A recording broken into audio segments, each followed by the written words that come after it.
Welcome to the Pharmacy Quality Solutions Quality Corner Show, where we talk quality of healthcare and explore what that actually means. Let's dig into performance measurements, the equipped platform, pharmacy goals, and personal goals. We will also occasionally cover topical healthcare news and maybe throw into the conversation a few of our own nerdy passions and hobbies. So turn us up. The Quality Corner Show starts now. Hello, Quality Corner Show listeners. This is your host, Nick Dorich, and we welcome you to the next episode of the Quality Corner Show. I've been away for a little bit, but I'm happy to be back today as we move forward with another episode of the show. It goes without saying here at PQS that our pharmacists, pharmacy technicians, and other providers are working at their fullest capacity as it relates to COVID-19. We encourage all our partners to follow appropriate safety precautions and to continue to follow updated recommendations from organizations like the World Health Organization or the Centers for Disease Control. We typically end our episodes by wishing our audience well, but as we start this episode, it's an important message for us to reinforce right now. And today, we're going to try something a little bit different and try a mini roundtable discussion from some of our PQS associates who have been on the podcast before. So today, I'm going to welcome back to the episode Emily Endres and Zac Renfro. Emily, Zac, how are you both doing today? Hey, Nick. Doing well. Thanks for having me. Yeah, same here, Nick. I'm doing well. Happy to be on the show with you today. Well, thank you both for being here. And for our listeners, the audio for this episode may sound a little different as our team is currently following recommendations for physical distancing. And we apologize that the sound for this episode may sound different, but it was important for our team to follow those guidelines and also to continue providing some important information via the podcast. So as we start off, let's go over some updates on the coronavirus. Google launched their own COVID-19 webpage last week, and stats can be tracked and it does show worldwide numbers. This is in addition to organizations such as the World Health Organization or CDC in the US, which have also been tracking numbers.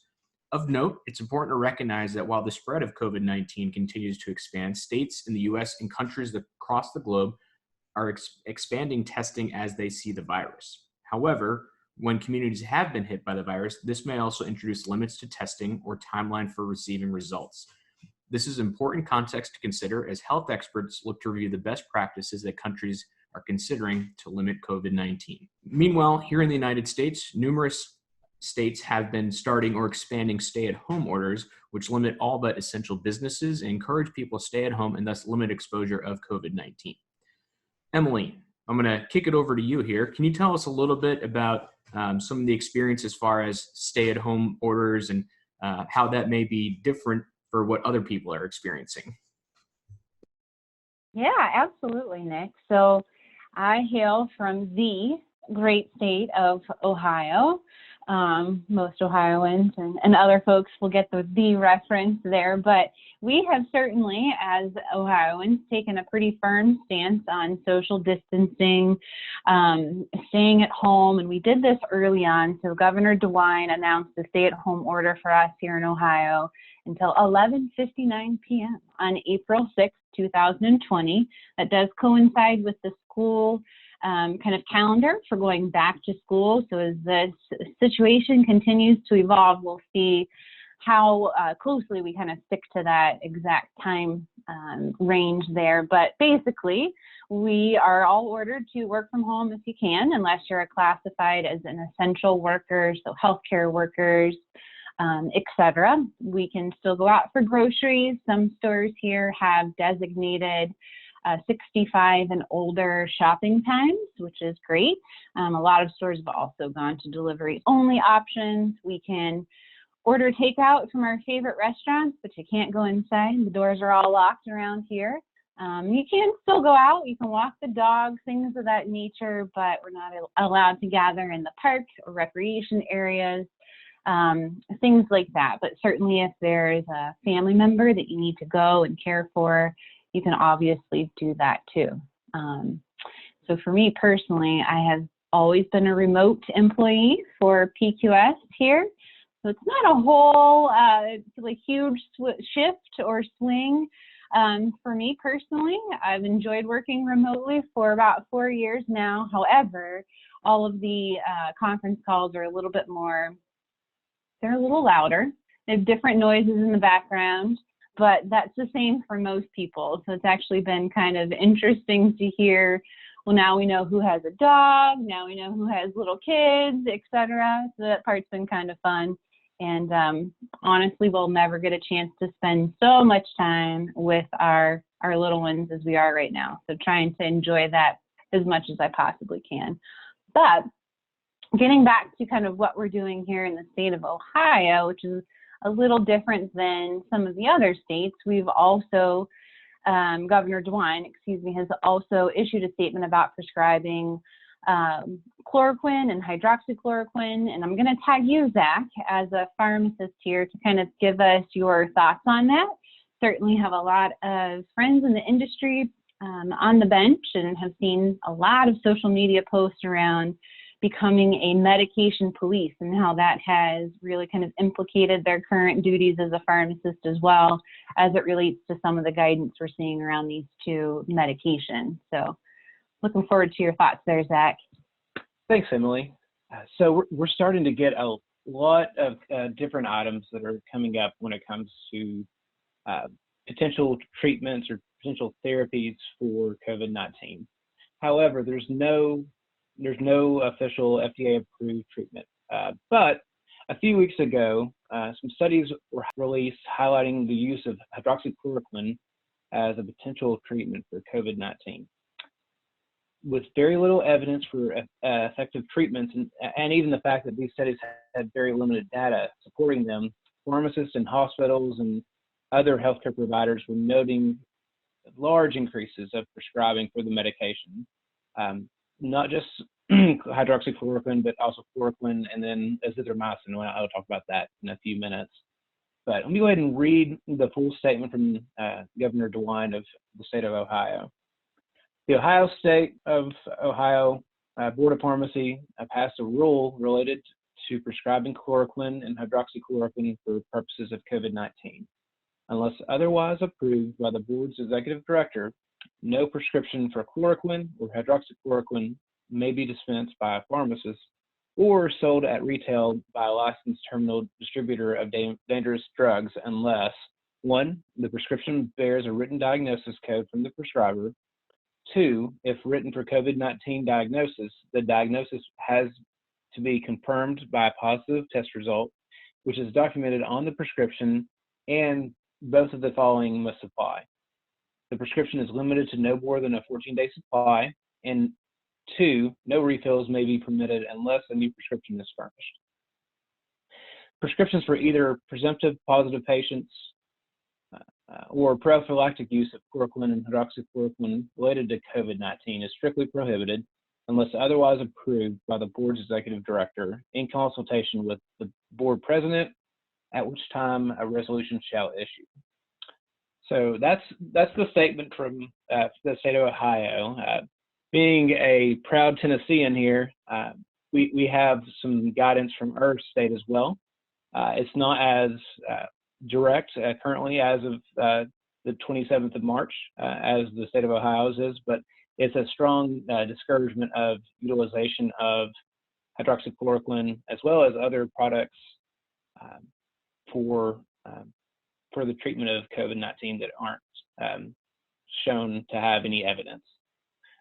So I can say that there's a lot of other states that are following Ohio's lead regarding the inappropriate prescribing of hydroxychloroquine and chloroquine.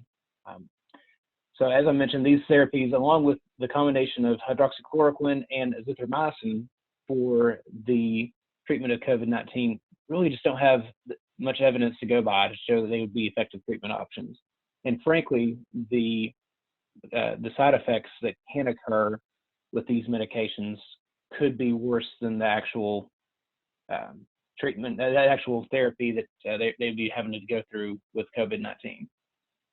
So the concern here is that overprescribing for these medications could also cause the supply of these products to be limited and not available to patients who need them for other diseases that they're indicated for. So folks that have rheumatoid arthritis, lupus, or malaria they utilize hydroxychloroquine quite often, and it's a maintenance therapy for them. So it's definitely something to keep in mind, and it's a big concern for those type of patients at this point. Yeah, and what I'd point to our audience to, and Zac, you covered a lot of detail, limited studies at this point, small patient counts. I've seen a number of items with these studies related to, are these well designed from a peer review standpoint, et cetera. And we've also seen a number of news stories now related to patients who were taking these medications, and especially for hydroxychloroquine, there are some very serious side effects there that, so this really does need to be managed under a physician or certainly with pharmacist oversight for these items. And while we talked about there the importance for, or lack thereof, a lot of effective treatment for COVID-19, there's a lot of folks that are really working to address that. Would certainly encourage that this is very much a fast-moving development, and it's important to stay up to date on what are true indications as they do become available. But we're going to, continue on and for this topic. And aside from some of the medication issues, we've also seen a lot of questions, particularly as the disease has been spreading within different communities, particularly whether it be first responders or those in health systems or with pharmacies. One of the biggest questions that has been circulated seems to be what happens when someone, a family member, a loved one gets sick, and whether or not they have coronavirus and whether or not they can pass that on. So Emily, do you mind taking us through what we have seen as the current recommendations from the CDC on how people that may be infected, how they should be handled and their exposure? Yeah, my pleasure. So here is what the CDC recommends you do. If you have a sick or ill person at home, make sure that you monitor this sick person for worsening symptoms and understand what those emergency signs are. So first, if you think your loved one is getting sicker, contact your healthcare provider. Most of the healthcare providers, at least here in the state of Ohio, have a separate phone line that they've opened up so that you can call versus going into the office and potentially spreading the virus if you do have it or catching something else. Call and contact your healthcare provider first. There are lots of telehealth options available now as well. So certainly encourage you to take advantage of those. Also, most state departments of health have implemented a hotline or a number. So if you suspect you are a victim of COVID-19, you can call the hotline. That's all an effort to not overload the 911 phone lines. However, if you feel like your loved one is displaying some emergency type signs, which would include trouble breathing, persistent pain or pressure in the chest, new confusion or ability to arouse, bluish lips or face, these are great reasons to call 911, and that's exactly when you should do so. All right. Thanks, Emily, for that description. And Zac, we'll go over to you. Say we've got that family member, that person that we know that has been sick. What can you go through for us as far as details and when they can start to, come back and be it in the workplace, and when they can look to end that isolation status? Yeah, so it all depends on two factors. One, are they getting? Do they have the capability of getting a test for COVID-19, which is something that is hard to come by in a lot of instances? And if not, do they have symptoms? So let's just talk about the folks that can't get a test for COVID-19 currently. So the best way to monitor whether a person who is sick continues to have a fever or not, that is one of the things that comes as one of the main areas. So the CDC actually recommends waiting at least 3 full days without any fever, and then also making sure that that you're not taking any fever-reducing medications such as acetaminophen to reduce that fever. Other symptoms like coughing and shortness of breath have improved, and at least 7 days have passed since symptoms first appeared. So no fever for 72 hours. At least 7 days have passed since you had any symptoms, since the symptoms started. And then also, if there has been any symptoms that such as coughing and shortness of breath, that they are getting better instead of worse. So those are the main areas. If a patient does have the ability to get a test for COVID-19 and they test positive, they're supposed to stay home until instructed to leave and until the risk of secondary transmission to others is thought to be low. So in these instances, it's important for the patients to talk to their healthcare providers, and the decision to discontinue home isolation, really those precautions should be made on a case-by-case basis in consultation with healthcare providers as well as those at your local or state health departments. If you test positive and then you are able to have the ability to get a second test, so this is thinking a few weeks, maybe a month or so down the line, whenever we actually have abundant tests available. If you have that capability, if you're able to receive 2 negative tests in a row in a 24-hour time span and do not have a fever and are not exhibiting symptoms still, you can probably end isolation and enter out of the house. So, like I said, there's a lot of different scenarios with that. So those are the key areas to think about. Yeah, thanks, Zach. And again, the timing here is an important factor. As we're sharing this information, this is last week of March 27th when we're recording this. So these guidelines are current as of that date. If you're listening to this information at a later point, again, check CDC, check World Health Organization, check some of those resources to confirm that these are still accurate and up to date. When we do talk about impact for society and for myself in North Carolina, things are going to be staying somewhat different for a while. We, at least for myself, I have a stay-at-home order declared now through April 30th. And for public schools, those are closed through May 15th. So there's certainly an impact for many parents figuring out how to get their kids doing homework, online classes, staying or having an outlet for their energy and their creativity so that they can still be active but still be having that brain development and brain growth. And so certainly for folks, I'm not in that boat, but I know that creates an added struggle for a lot of other people that's there. And I'll be happy to have some return to normalcy when kids can be back at school as well. So Zach and Emily, we've covered a lot of details here today. And again, this information is current as of time of our recording, but any other comments or remarks, whether it's our team working with pharmacy organizations, working with health plans, working with different organizations and associations, we've received a lot of input as it relates to this current situation. And anything else you'd like to make sure to highlight or note for our listeners today? And Emily, we'll start with you. Yeah, and thanks, Nick. I think one item that I'd like to highlight is with regards to what does this situation look like in 2, 3, 4 months from now, or maybe by the end of 2020? And that's a question that no one can answer at this point in time, right?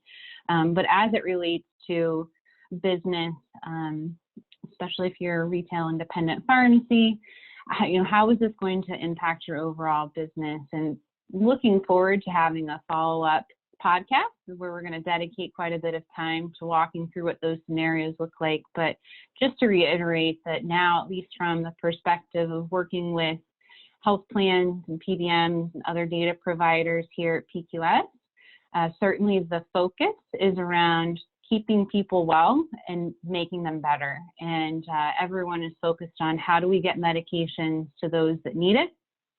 How do we get medications to those in medically underserved areas where it was already a battle to get those medications to them? How do we continue to fight the fight and make sure that we're doing everything to keep people safe and well? And that's certainly the number one item of discussion when we're having our regular chats with our health plans and PBM partners. It's certainly where the focus is. But again, I'll look forward to, hopefully you'll have me back on the show, Nick, and we can chat more about what performance measures kind of look like with regards to impact from COVID-19 as we understand more about the situation. But for now, just controlling what you can control and do what we can do to help keep people safe and well. That's the number one goal for sure. And Zach, your final comments. Yeah, so echo completely what Emily was saying about the performance scores and all that. Really, at the end of the day, it's all about the patients. So we'll definitely have another podcast dedicated to how this impacts performance scores and everything. But really, the things I wanted to mention is just going to be really critical of these next few weeks to continue the social distancing, physical distancing, however you want to label that, for the time being as much as possible. Wash your hands frequently, and also be sure to follow the guidance of the CDC as well as your local and state health departments. And then for patients that are maybe listening to this podcast down the road, please bear with us. And by us, I mean healthcare providers. When it comes to everything that's going on in this environment right now, healthcare providers, as well as other individuals that are considered health essential employees, they're putting their health on the line, and they're putting the health on the line to help you stay healthy or get you the care that you need to become healthy. So please be respectful of the barriers that are being put up, the typically the 6 feet of distance between others whenever you're out in public, and also the changes you may be seeing at your local pharmacies, whether that be curbside prescription pickup, not allowing pharmacies to have people inside their stores, but maybe being drive-through only. All these different initiatives are being done to reduce the risk of spreading COVID-19 to others and to keep you safe. Yeah, Zach, I'll pile on to your thoughts there. And Emily, appreciated your comments earlier as well. But, Zach, to your point, there's a lot of us that have friends, family members where they're really currently being asked to stay home and, just watch Avengers movies and, just watch those superhero movies so that we can help keep the real superheroes on the front lines safe. So it's a small thing to ask there. And, the other part that has been really top of mind for me in speaking with, whether it's friends that are pharmacists, physicians, nurses that are currently dealing with this, there's a lot of panic that kind of goes into this situation, a lot of resources or even just food, which may be limited. And it's a part there where I would say for a lot of my friends that have been on the front lines, it becomes even more difficult when they finish their shift. It's already been stressed, and they're going to the grocery store and there's not a whole lot that's there, or they're working nonstop when they're in the pharmacy. So if there's one other piece of advice, Zach shared some recommendations for our patients, but the other part there I would say is if you do have friends that are working in healthcare and on the front lines here, make sure to check in with them what you can do to help them, making sure that they have food when they get home from that shift, or when they're finished with the shift, that they're even just able to get a bite to eat, something there. That it really goes a long way, since these are folks that are going above and beyond to handle this situation and to keep as much of us healthy as we possibly can. But Zach and Emily, really appreciate having both of you on the show for today. Certainly this topic continues to be one that's different than our usual podcast content, but we want to help share the best available information as it does come around, and we'll have more to go on this. But I'm going to go ahead and close our episode. But for today, we're going to wrap up our message. Hope you enjoyed this episode.